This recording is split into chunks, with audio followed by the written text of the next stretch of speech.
12절로부터 27절까지 말씀 우리 한 절씩 교독하면서 읽도록 하겠습니다. 이에 군대와 천부장과 유대인의 아랫사람들이 예수를 잡아 결박하여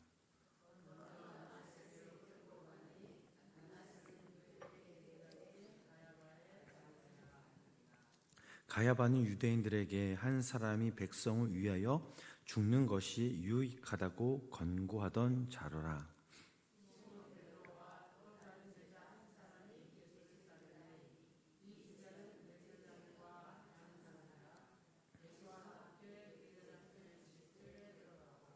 베드로는 문 밖에 서 있는지라 대제사장을 아는 그 다른 제자가 나가서 문 지키는 여자에게 말하여 베드로를 데리고 들어오니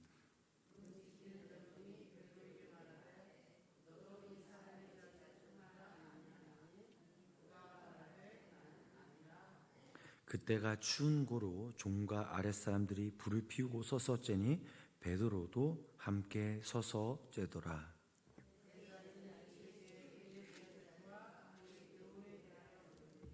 예수께서 대답하시되 내가 드러내놓고 세상에 말하였노라. 모든 유대인들이 모이는 회당과 성전에서 항상 가르쳤고 은밀하게는 아무것도 말하지 아니하였거늘.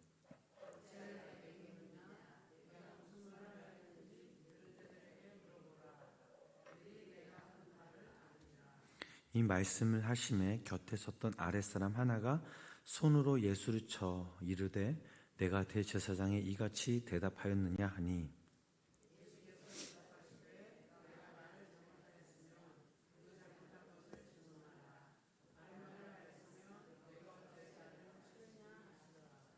안나스가 예수를 결박한 그대로 대제사장 가야바에게 보내니라.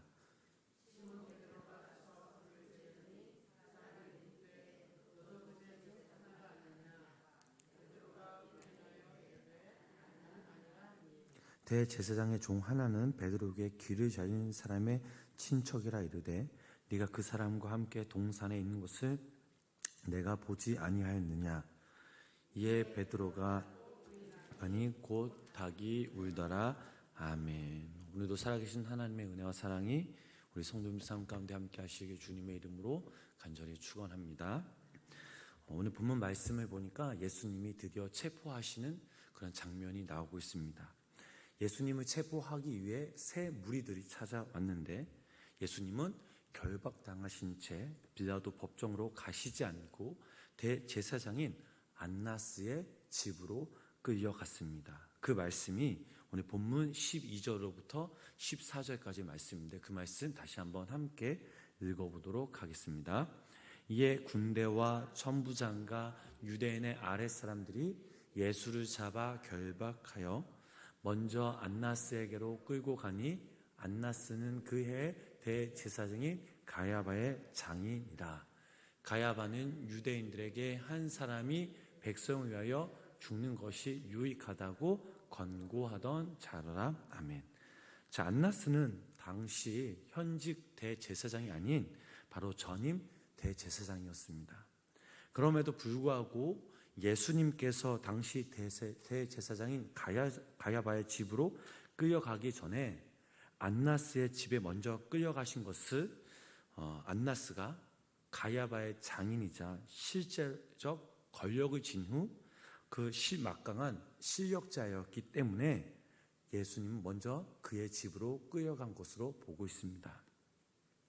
아마 당시 실력자였던 이 안나스는 자신이 먼저 예수님을 신문한 후에 가야바의 그 집에 소집되어 산헤드린의 공회에 이송함으로써 예수님의 유죄와 사형을 확정시킬 수 있는 거짓 증거와 또한 증인들을 조작해 내려고 하였습니다.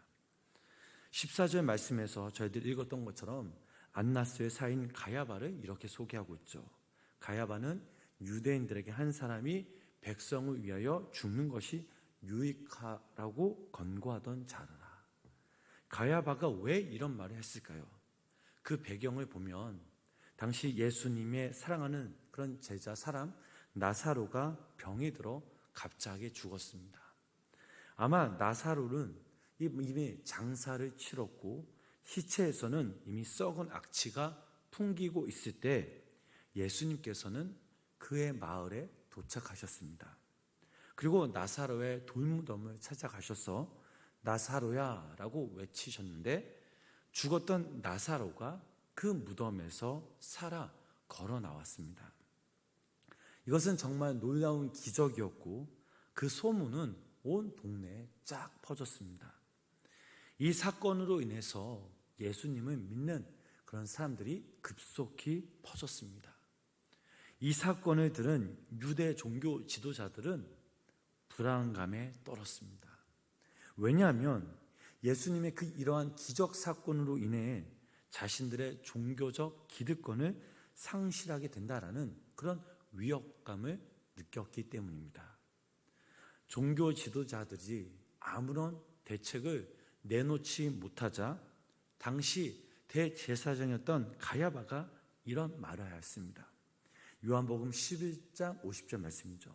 한 사람이 백성을 위하여 죽어서 온 민족이 망하지 않게 되는 것이 너희에게 유익한 줄을 생각하지 아니하는도다 하였으니, 한 사람이 죽음으로써 백성들이 요동당하지 않고 우리들도 기득권을 계속해서 유지할 수 있다라는 것입니다. 이때부터 예수님을 죽이려는 구체적인 모의가 시작되었음을 요한복음 11장 53절은 말씀하고 있습니다. 오늘 우리가 이 본문 말씀을 읽어보면 참 재미있는 그런 상황을 발견할 수 있습니다. 바로 베드로의 행동이죠. 성도님들이 잘 아시다시피 이 베드로는 3년 동안 예수님과 동고동락하였던 예수님의 수제자였습니다. 베드로는 정이 많고 혈기왕성하며 행동형의 인간이었습니다. 그는 자신의 목숨을 걸고 예수님을 따르겠다라고 큰 소리쳤던 그런 사람이었죠. 그리고 무리의 사람들이 예수님을 잡으러 오자 그는 순간적으로 칼을 빼고 말구의 귀를 쳤을 만큼 아주 용감했던 그런 사람입니다. 이렇게 용감했던 베드로가 예수님이 무리들에게 그 당하신 순간부터 조금씩 미심쩍은 그런 행동을 보이기 시작합니다. 바로 평소와 다른 행동을 보이기 시작하죠. 왜 그럴까 생각해 보면 지금 베드로 눈앞에는 예수님이 너무나도 무기력하게 결박당하신 그런 모습이었습니다. 베드로의 눈으로 직접 예수님이 결박당하신 그 모습을 보자 적지 않은 그런 충격을 받았습니다. 왜냐하면 베드로가 상상했던 바로 하나님의 아들 예수 그리스도의 모습이 아니었기 때문입니다. 17절 말씀을 읽어보면 이런 말씀이 있습니다. 그 말씀을 다시 한번 함께 읽어보겠습니다. 문 지키니 여종이 베드로에게 말하되 너는 이 사람의 제자 중 하나가 아니냐 하니 그가 말하되 나는 아니라 하고 아멘. 결박당하신 상태로 예수님을 따라 대제사장의 집에 들어갔을 때 문을 지키는 한 여종이 베드로를 알아보고 너도 예수님의 제자가 아니냐라고 묻자 베드로는 나는 아니라 하고 부인을 합니다. 베드로는 분명 다른 사람들이 예수님을 버릴지라도 나는 주님을 버리지 않겠다라고 호언장담한 사람이었습니다. 자, 본문 25절, 26절 말씀 계속해서 읽어보도록 하겠습니다. 베드로가 서서 불을 쬐더니 사람들이 묻되 너도 그 제자 중 하나가 아니냐? 베드로가 부인하여 이르되 나는 아니라 하니 대제사장의 종 하나는 베드로의 길을 잘린 사람의 친척이라 이르되 내가 그 사람과 함께 동산에 있는 것을 내가 보지 아니하였느냐? 아멘. 자, 그곳에 있던 사람들이 똑같이 베드로에게 이런 질문을 던졌지만 이번에도 역시 베드로는 부인하였습니다. 내가 죽을지언정 어떠한 경우에도 주님을 부인하지 않겠다라고 맹세했던 베드로였는데 말입니다. 마태복음 26장 말씀 읽어보면 베드로는 정말 자신이 예수님과 무관하다는 그런 것을 강조하기 위해 예수님을 저주하고 욕하며 맹세까지 하였습니다.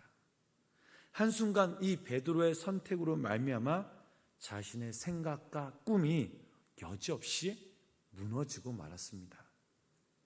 부서지고 깨지고 떨어지는 그 순간 그 눈앞에 펼쳐지는 상황을 바라보는 것이 아닌 그 상황 넘어 계획하시고 이끄실 하나님을 바라봐야 하는데, 그러나 베드로는 아쉽게도 그 상황을 바라보지 못하고 자신의 현재 상황만큼 바라봄으로써 일생의 가장 수치스러운 그런 기록을 남기고 말았습니다. 그리고 본문 27절 말씀이 이렇게 나오죠. 이에 베드로가 또 부인하니 곧 닭이 울더라.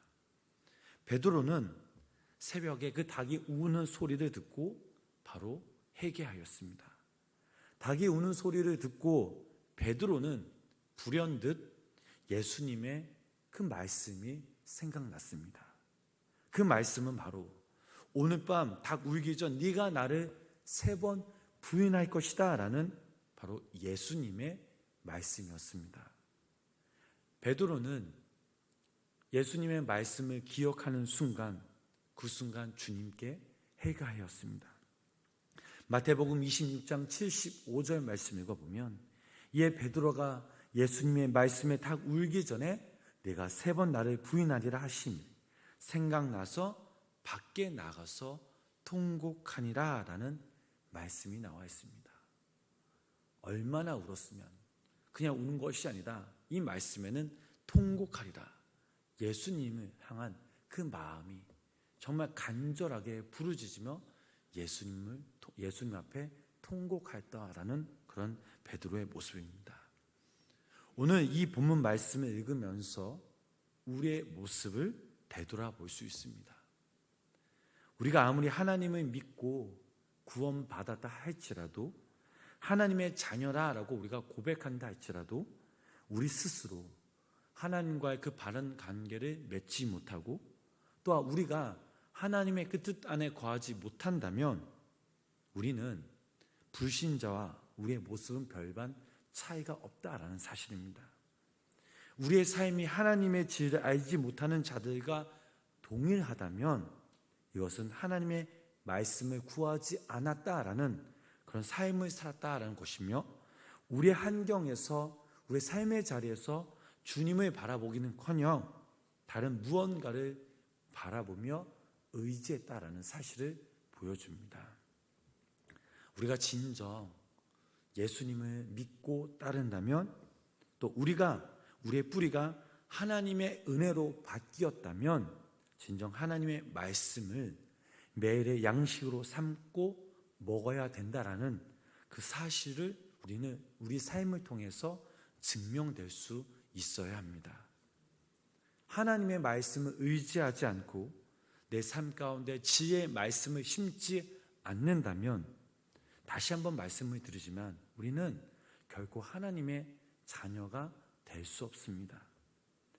그래서 분명 우리가 살아가는 이 환경에서, 우리의 삶의 자리에서 어떠한 것이 우리를 유혹한다 할지라도 우리가 그 환경을 이겨내고 우리의 삶의 그 자리에서 더욱더 하나님의 나라가 바로 서도록, 우리를 통해서 예수 그리스도의 선한 영향력이 흘러 넘칠 수 있도록 우리가 먼저 하나님 앞에 바로 서야 될 줄 믿습니다.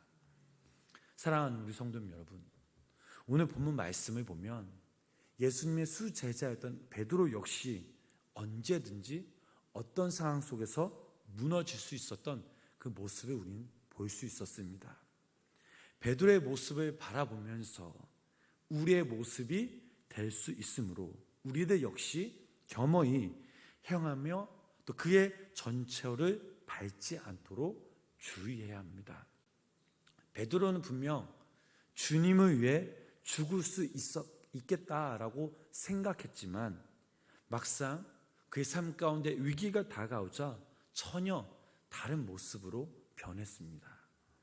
우리 역시 이런 상황이 다가오면 지금 현실을 내다보는 것이 아니라 그 상황 넘어 우리를 계획하시고 이끄실 하나님을 바라보시는 믿음의 성도님들 되시길 주님의 이름으로 간절히 축복합니다.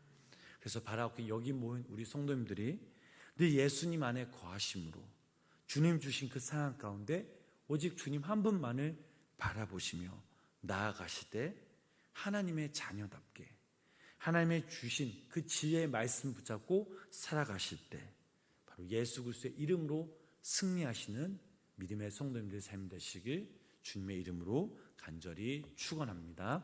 기도하겠습니다. 하나님의 권세로 우리를 자녀 삼아 주시고 우리를 인도하신 하나님, 이 시간 주님께 감사함으로 나아갑니다. 오늘도 하나님의 말씀을 통해 깨달음을 알게 하시고 하나님의 마음을 알게 하시니 감사를 드립니다. 지난날 우리의 모습을 돌아보면 내가 정녕 그리스도인이라고 하나님의 자녀라고 고백하였지만 우리가 하나님의 자녀답게 살아오지 못했음을 고백합니다. 그저 현실을 바라볼 뿐 저 건너편에 하나님이 이끄실 그 상황을 믿음으로 바라보지 못했음을 고백합니다. 그러나 하나님, 이제는 우리가 이 땅에서 살아갈 때에 하나님의 말씀을 내 삶의 촛대로 삼아 더욱더 주님께 믿음으로 나아가게 하시고 주님께서 주신 그 상황 가운데 믿음으로 주님을 바라보며 고백하는 자들이 되게 하여 주시옵소서. 오늘 하루도 우리에게 주어진 그 상황 가운데 주님이 우리의 삶에 거하심으로 주님을 위한 삶을 살아가게 하시고 또한 주님의 그 사랑을 나누는 자들이 되게 하여 주시옵소서. 아버지 하나님, 또한 오늘도 이 새벽 우리가 함께 기도할 때에 하늘의 문을 여시고 시령한 복과 땅의 기름진 복으로 채워 주시사 우리의 기도가 주님께 상달될 때 응답받는 노연의 역사가 우리 삶 가운데 임하게 하여 주시옵소서. 예수님의 이름으로 간절히 기도드렸습니다. 아멘.